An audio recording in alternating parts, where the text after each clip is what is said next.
Candidate elimination ಪ್ರಾಬ್ಲಮ್ನ solve ಮಾಡ್ತಿದ್ದೇವೆ. First initial ಹೈಪೋಥಿಸಿಸ್ನ ಬರೀಬೇಕು.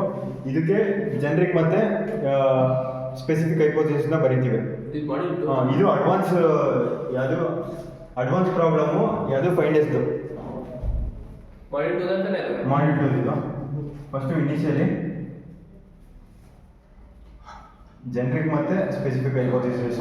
G0 value question mark ಎಷ್ಟು ಹೈಪೋಥಿಸಿಸ್ 3 G ಅಂದರೆ ಜನರಿಕ್ 7. ಹಾಂ ಇದು ಎಕ್ಸಾಂಪಲ್ ಬೇರೆ.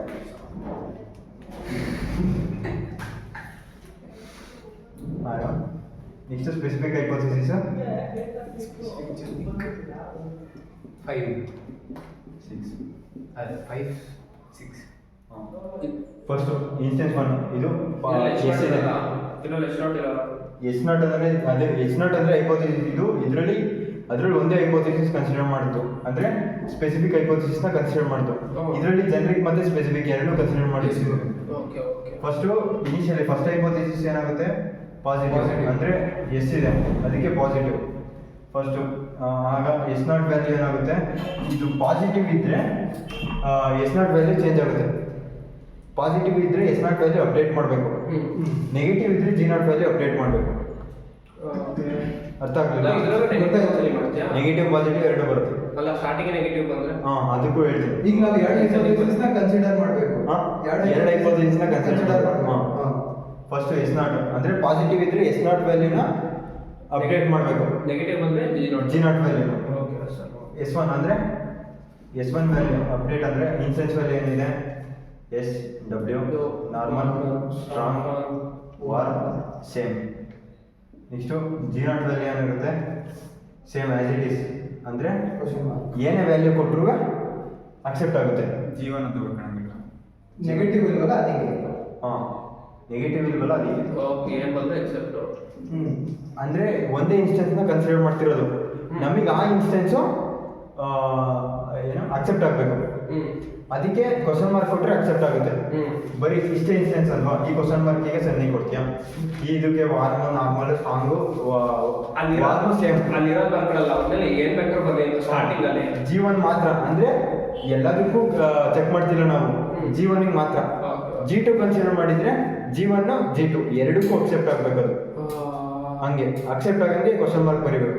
ಈಗ ನಾವು G1 ಅಪ್ಡೇಟ್ ಮಾಡಬೇಕಂದ್ರೆ ನೆಕ್ಸ್ಟ್ ನೆಗೆಟಿವ್ ಇರಬೇಕಂತ. ಎಲ್ಲಿ ನೆಗೆಟಿವ್ ಇರಬೇಕು. ನೆಗೆಟಿವ್ ಇಲ್ಲ ಅಂದರೆ ಸೇಮ್ ಅದೇ ಕ್ವಶನ್ ಮಾರ್ಕ್. ಇಷ್ಟು I2 ವ್ಯಾಲ್ಯೂ ಏನಾಗುತ್ತೆ, I2 ವ್ಯಾಲ್ಯೂನು ಪಾಸಿಟಿವ್ ಇದೆ, ಅದಕ್ಕೆ S2 ವ್ಯಾಲ್ಯೂ ಏನಾಗುತ್ತೆ ಅಪ್ಡೇಟ್ ಆಗುತ್ತೆ. ಸನ್ನಿ ಸೇಮ್ ಇದೆ, ವಾರ್ಮ್ ಸೇಮ್ ಇದೆ, normal question mark strong warm same.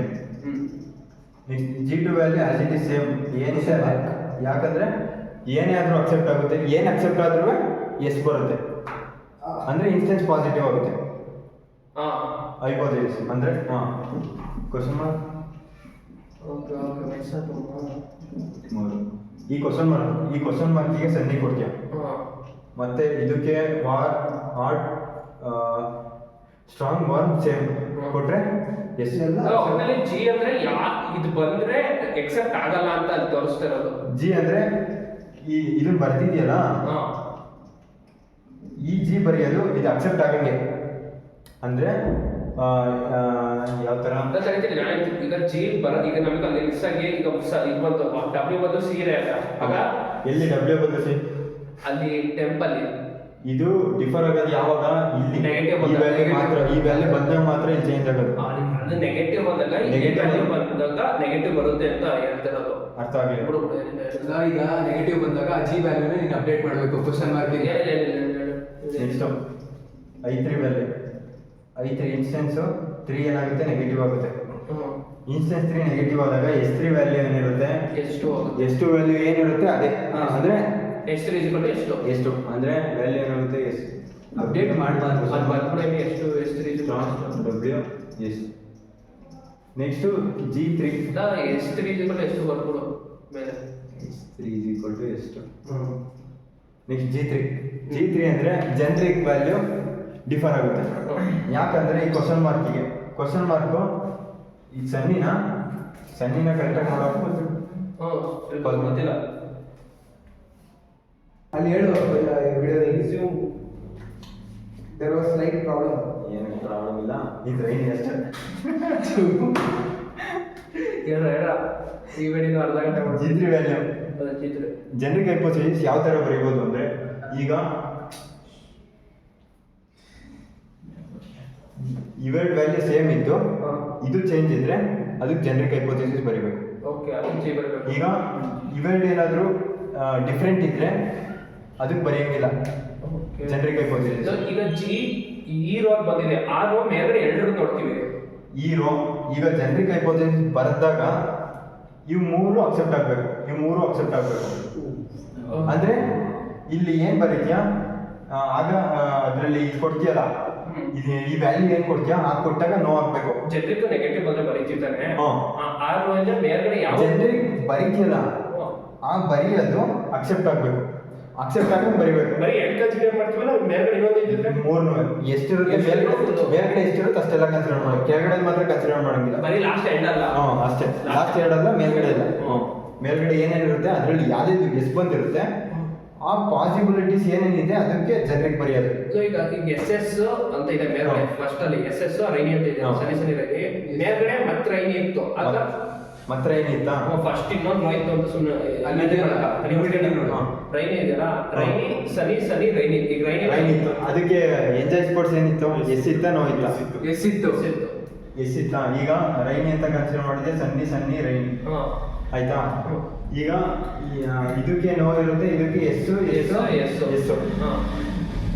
ಆಗ ಇಲ್ಲಿ ವ್ಯಾಲ್ಯೂ ಎಸ್ ಬಂದಿರಲ್ಲ, ಕ್ವಶನ್ ಮಾರ್ಕ್ ಬಂದಿರುತ್ತೆ. ಕ್ವಶನ್ ಮಾರ್ಕ್ ಬಂದಿರುತ್ತೆ. ಇಲ್ಲಿ ರೈನಿ ಸನ್ನಿ ಸನ್ನಿ ಇದು ರೈನಿ ಅಲ್ವಾ, ಇವು ಮೂರು ವ್ಯಾಲ್ಯೂ ಕನ್ಸಿಡರ್ ಮಾಡೋ. ಇವು ಮೂರು ವ್ಯಾಲ್ಯೂ ಸೇಮ್ ಇದೆಯಾ? ಸೇಮ್ ಇಲ್ಲ. ಇವು ಮೂರು ವ್ಯಾಲ್ಯೂ ಸೇಮ್ ಇದೆಯಾ? ಇಲ್ಲ. ಸೇಮ್ ಇಲ್ಲ ಅಂದ್ರೆ ಅದಕ್ಕೆ ಪಾಸಿಬಿಲಿಟೀಸ್ ಬರೆಯಂಗಿಲ್ಲ. ಹಂಗಾದ್ರೆ ಅದೇ ಕ್ವಶನ್ ಮಾರ್ಕ್ ಬಿಡೋದು. ಪಾಸಿಬಿಲಿಟೀಸ್ ಬರೆಯಂಗಿಲ್ಲ ಅಂದ್ರೆ ಫಸ್ಟ್ ವ್ಯಾಲ್ಯೂ ಸನ್ನಿ ಏನಾರು ಹಾಕಿ ಇನ್ನೆಲ್ಲ ಕ್ವಶನ್ ಮಾರ್ಕ್ ಆ ಥರ ಬರೆಯಂಗಿಲ್ಲ. ಆ ಥರ ಪಾಸಿಬಿಲಿಟೀಸ್ ಬರೆಯಂಗಿಲ್ಲ. ಒಂದು ವ್ಯಾಲ್ಯೂ ಕೊಟ್ಟು ಇನ್ನೆಲ್ಲದಕ್ಕೂ ಕ್ವಶನ್ ಮಾರ್ಕ್, ಆ ಥರ ಪಾಸಿಬಿಲಿಟೀಸ್ ಬರೆಯಂಗಿಲ್ಲ. ಈಗ ಇವು ಮೂರು ಒಂದೇ ವ್ಯಾಲ್ಯೂ ಹಾಕಿ ಇದು ಡಿಫ್ರೆಂಟ್ ಆದರೆ ಪಾಸಿಬಿಲಿಟಿ ಅಂದ್ರೆ ಪಾಸಿಬಿಲಿಟೀಸ್. ಈಗ ಸದ್ಯ ಕಳಿಸಿರೋ ಆಮೇಲೆ ಆಯ್ತಾ. ಈಗ ರೈನಿ ಕನ್ಸಿಡರ್ ಮಾಡಿದೆ. ಈಗ ಮೇಲ್ಗಡೆ ಎರಡು ವ್ಯಾಲ್ಯೂ ಸೇಮ್ ಇದೆ, ಇದು ಡಿಫ್ರೆಂಟ್ ಇದೆ. ಇದು ರೈನಿ, ಇವೆರಡು ಸನ್ನಿ ಸನ್ನಿ. ಈಗ ರೈನಿ ಇದೆ, ರೈನಿ ಆಪೋಸಿಟ್ ಏನು? ಈ ಕಾಲಮ್ ಅಲ್ಲಿ ಇರೋದು ಸನ್ನಿ. ಆಗ ಇನ್ನೊಂದು ಇದ್ದೀರ ಅದನ್ನ ಬರೆಯಂಗಿರ್ಲಿಲ್ಲ, ಹೇಳ್ತಿಲ್ವಾ? ಅಲ್ಲ, ಮೇಲ್ಗಡೆ ರೈನಿ ಇದ್ದೀರ ಆ ಕಾಲಮ್ನೇ ಬರೆಯಂಗಿರ್ಲಿಲ್ಲ. ಈ ತರ ಸ್ಕಿಪ್ ಮಾಡ್ಬೇಕು. ನಿಮಗೆ ಈ ಇನ್ಸ್ಟೆನ್ಸ್ ಗೊತ್ತಾಯ್ತಿಲ್ಲ ಪಾಸಿಬಿಲಿಟೀಸ್ ಏನ್ ಬರೀಬೇಕು ಅಂತ ಹೇಳ್ತೀನಿ ನೋಡಿ. ಪಾಸಿಬಿಲಿಟೀಸು ಇದು ಇದ್ರ ಆಪೋಸಿಟ್ ವ್ಯಾಲ್ಯೂ ಏನೋ? ಸನ್ನಿ. ಸನ್ನಿ ಸನ್ನಿ ಬರ್ದು ಇನ್ನೆಲ್ಲ ಕ್ವಶನ್ ಮಾರ್ಕ್. 3 4 5 6 ಹೇಳ್ತೀನಿ ಒಂದು ನಿಮಿಷ. ಇದಾಯ್ತಾ? ಈಗ ಸನ್ನಿ ಕೊಟ್ಟು ಬೇರೆದೆಲ್ಲ ಏನಾದ್ರು ವ್ಯಾಲ್ಯೂ ಕೊಡು. ಫಸ್ಟ್ ವ್ಯಾಲ್ಯೂ ಸನ್ನಿ ಕೊಟ್ಟು ಬೇರೆ ಎಲ್ಲ ವ್ಯಾಲ್ಯೂ ಕೊಟ್ರೆ ಎಸ್ ಆಯ್ತಾ? ಫಸ್ಟ್ ಸನ್ನಿ ಕೊಟ್ಟು ಬೇರೆ ಎಲ್ಲ ಕೊಟ್ರೆ ಎಸ್ ಆಯ್ತಾ? ಫಸ್ಟ್ ವ್ಯಾಲ್ಯೂ ರೈನ್ ಇದೆ, ಇಲ್ಲಿ ಸನ್ನಿ ಇದೆ, ಈ ವ್ಯಾಲ್ಯೂ ಏನಾಯ್ತು? ನೋ ಆಯ್ತು. ಈ ಹೈಪೋಥೆಸಿಸ್ ಕರೆಕ್ಟ್ ಆಯ್ತು. ನೆಕ್ಸ್ಟ್ ಪಾಸಿಬಿಲಿಟೀಸ್ ಬರೀ. ನೆಕ್ಸ್ಟ್ ಪಾಸಿಬಿಲಿಟಿ ಸೆಕೆಂಡ್ ವ್ಯಾಲ್ಯೂ ನೋಡು. ಸೆಕೆಂಡ್ ವ್ಯಾಲ್ಯೂ ಇವೆರಡು ಸೇಮ್ ಇದೆ, ಇದು ಡಿಫ್ರೆಂಟ್ ಇದೆ ಅಂದ್ರೆ ಏನು ಬರೀಬೇಕು? ಡಬ್ಲ್ಯೂ ಮತ್ತೆ question mark, W question mark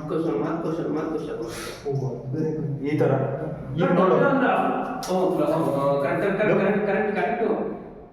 ಅಲ್ಲ ಆಯ್ತಾ. ನೆಕ್ಸ್ಟ್ ಪಾಸಿಬಿಲಿಟೀಸ್ ಇದು ಹೆಚ್ಚಿದೆ, ಇವೆರಡು ಡಿಫ್ರೆಂಟ್ ಇದೆ, ಬರೆಯಂಗಿಲ್ಲ. ಇವು ಮೂರು ಸೇಮ್ ಇದೆ, ಬರೆಯಂಗಿಲ್ಲ.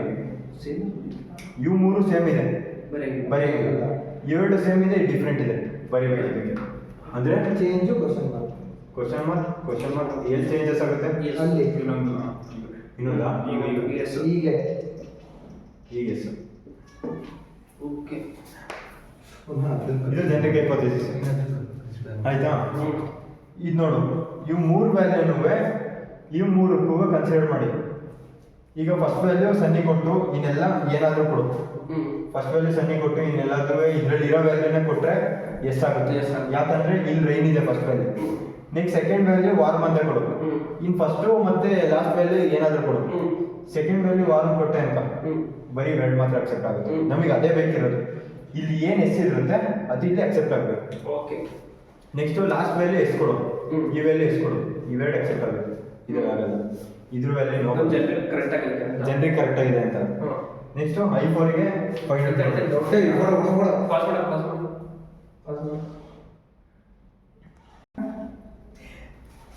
ನೆಕ್ಸ್ಟ್ ಇನ್ಸ್ಟೆನ್ಸ್ 4ನ ಕನ್ಸಿಡರ್ ಮಾಡಬೇಕು. ಇನ್ಸ್ಟೆನ್ಸ್ 4 ಏನು ಎಸ್, ಅದಕ್ಕೆ ಪಾಸಿಟಿವ್ ಇನ್ಸ್ಟೆನ್ಸ್ 4. ಇದರಲ್ಲಿ ಪಾಸಿಟಿವ್ ಇದ್ರೆ ಸ್ಪೆಸಿಫಿಕ್ ಹೈಪೋಥಿಸಿಸ್ ಚೇಂಜ್ ಆಗುತ್ತೆ, ಅಪ್ಡೇಟ್ ಆಗುತ್ತೆ. ಇಲ್ಲಿ ಸನ್ನಿ ಇದೆ same.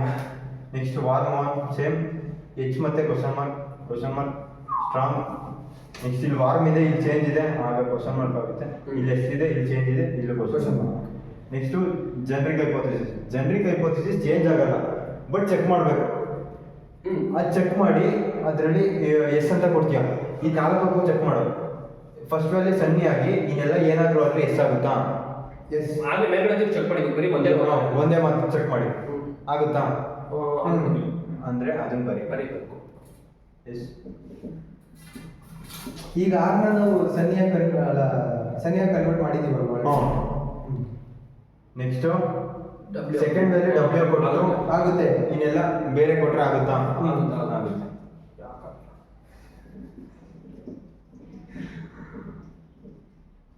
Next last value same ಕೊಟ್ಟು ಮುಂದೆ ಎಲ್ಲ ಆಗುತ್ತಾ? ಆಗಲ್ಲ. ಅದಕ್ಕೆ ಆ ಪಾಸಿಬಿಲಿಟಿ ಬರೆಯಂಗಿಲ್ಲ, ಬರೀ ಇಷ್ಟೇ. ಇನ್ನೊಂದು ಇದರಲ್ಲಿ ಇವೆರಡು ಯೂಸ್ ಮಾಡಿ ಪಾಸಿಬಿಲಿಟೀಸ್ ಇನ್ನ ಯಾವ್ದು ಬರುತ್ತೆ ಅಂತ ಫೈಂಡ್ ಔಟ್ ಮಾಡಬೇಕು. ಇನ್ನೂ ಇದೆ ಇನ್ನ ಇದೆ. ಬೆಳ್ಳಾಗವರು ಈಗ ಇದೇ ತರ ಪಾಸಿಬಿಲಿಟೀಸ್ ಬರುತ್ತಾ ನೋಡ್ಬೇಕು ಫಸ್ಟ್. ಅಂದ್ರೆ ಫಸ್ಟ್ ವ್ಯಾಲ್ಯೂ ಸನ್ನಿ ಕೊಟ್ಟು ಇನ್ನೆಲ್ಲ ಏನಾದ್ರೂ ಕೊಟ್ರೆ 3 ಎಷ್ಟು ಅಕ್ಸೆಪ್ಟ್ ಆಗುತ್ತೆ. ಇದೇ ತರ ಮಿಡಲ್ ಅಲ್ಲಿ ವೈ ಕೊಟ್ರೆ ಅದೇ ತರ ಆಗುತ್ತೆ. ಬೇರೆ ಏನಾದ್ರು ಪಾಸಿಬಿಲಿಟೀಸ್ ಇದೆಯಾ ಅದನ್ನ ಫೈಂಡ್ ಔಟ್ ಮಾಡಕ್ಕೆ ಇದು ಸ್ಪೆಸಿಫಿಕ್ ಹೈಪೋಥಿಸಿಸ್ ಮತ್ತೆ ಜನರಿಕ್ ಹೈಪೋಥಿಸಿಸ್ ಮಧ್ಯ ಅದೇ ಏನೇ ಪಾಸಿಬಿಲಿಟೀಸ್ ಬರುತ್ತೆ ಅದನ್ನ ಫೈಂಡ್ ಔಟ್ ಮಾಡಬೇಕು.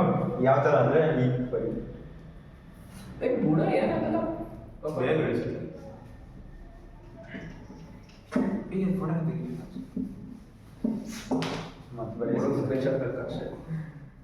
ಇದು ಸ್ಪೆಸಿಫಿಕ್ ಹೈಪೋಥಿಸಿಸ್, ಇದು ಜನರಿಕ್ ಹೈಪೋಥಿಸಿಸ್. ವ್ಯಾಲ್ಯೂಸ್ ಏನೇನು ಬರುತ್ತೆ? ಸನ್ನಿ ಕ್ವಶನ್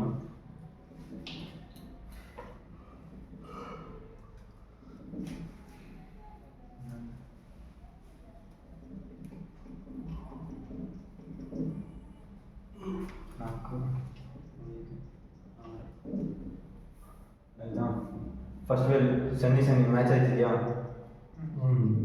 ಇವೆರಡು ಸನ್ನಿ ಮ್ಯಾಚ್ ಆಯ್ತಿದೆ. ನೆಕ್ಸ್ಟು ವಾರ್ ಮತ್ತೆ ಕ್ವಶನ್ ಮಾರ್ಕ್ ಮ್ಯಾಚ್ ಆಯ್ತಿಲ್ಲ. ವಾರ್ ಮತ್ತೆ ಕ್ವಶನ್ ಮಾರ್ಕ್ ಮ್ಯಾಚ್ ಆಗ್ತಿಲ್ಲ ಅಂದರೆ ಕ್ವಶನ್ ಮಾರ್ಕ್ ಬದಲು ವಾರ್ಮ್ ಅಂತ ಬರೆದು ಉಳಿದಿದ್ದೆಲ್ಲ question mark. At a time ಒಂದು ಮಾತ್ರ ಚೇಂಜ್ ಮಾಡಬೇಕು ಕ್ವಶನ್ ಮಾರ್ಕ್ನ. ಅಂದರೆ first value sunny, second value warm. Sunny match ಆಯ್ತು ಅದಕ್ಕೆ ಬಿಟ್ವಿ. ಸನ್ನಿ ಹಂಗೆ ಬರುತ್ತೆ.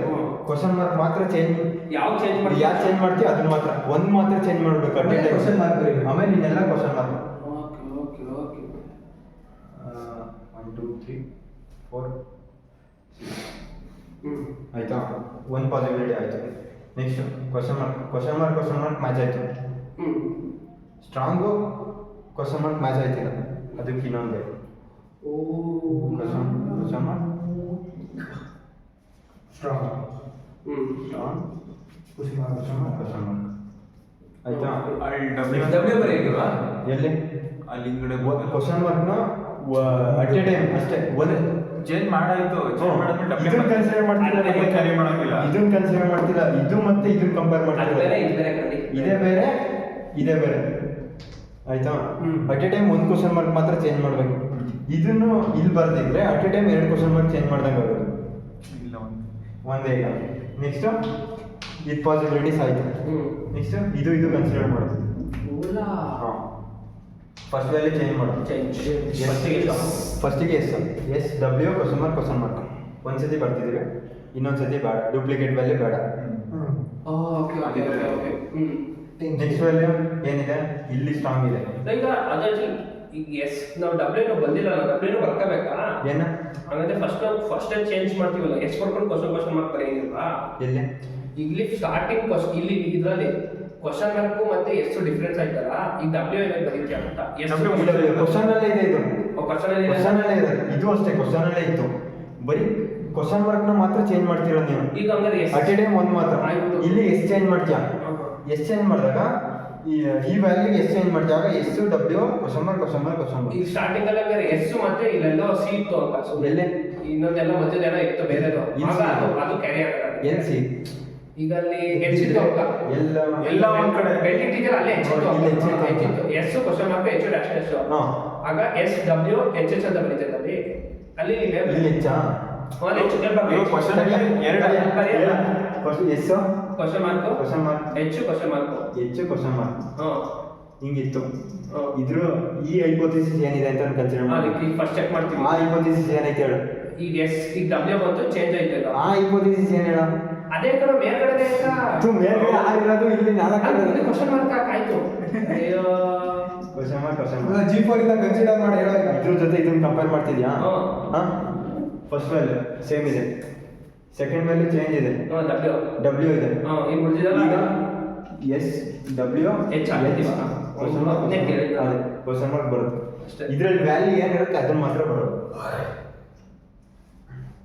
ನೆಕ್ಸ್ಟ್ ವ್ಯಾಲ್ಯೂ ಏನು ಡಬ್ಲ್ಯೂ ಇದೆ ಕ್ವಶನ್ ಮಾರ್ಕ್ ಸೇಮು ಇಲ್ಲಿ ಸ್ಟ್ರಾಂಗ್ ಚೇಂಜ್ ಆಗುತ್ತೆ question mark W question mark strong question mark ಆಯ್ತಾ ಈಗ ಈ ವ್ಯಾಲ್ಯೂ ಅಕ್ಸೆಪ್ಟ್ ಆಗುತ್ತಾ ನೋಡಿ ಫಸ್ಟ್ ಸನ್ನಿ ಹಾಕಿ ಸೆಕೆಂಡ್ ವಾರ್ಮ್ ಹಾಕಿ ಬೇರೆ ಏನಾದ್ರು ಕೊಟ್ಟರೆ ಆಗುತ್ತಾ ಫಸ್ಟು ಸನ್ನಿ ಕೊಟ್ಟು ಸೆಕೆಂಡ್ ಏಡ್ ಏನಾದರೂ ಕೊಟ್ಟು ಫೋರ್ತ್ ಸ್ಟ್ರಾಂಗ್ ಕೊಟ್ಟು ಲಾಸ್ಟ್ ಏಡ್ ಏನಾದರೂ ಕೊಟ್ಟರೆ ಆಗುತ್ತಾ first question mark second warm third question mark fourth strong ಇನ್ನೆರಡು ಏನಾದ್ರು ಕೊಟ್ಟರೆ ಆಗುತ್ತಾ first warm second strong warm strong accept ಆಗುತ್ತೆ ಇದರಿಂದ ಇದು ಮತ್ತೆ ಇದು ಬಂತು ಇದರಿಂದ ಇದು ಮತ್ತೆ ಇದು ಬಂತು ಇದು ಮೂರು ಇದು ಬೇರೆ ಬರೀಬೇಕಾ ಇದೆ ಬಂತು ಇದು ಬರೀಬೇಕು ಇದು ಬರಿಬೇಕು ಪಾಸಿಬಿಲಿಟೀಸ್ ಏನೇನು ಬಂತು ಇಲ್ಲಿ ಓಕೆ ಮುಗಿದಾ ಹೂವನ್ನ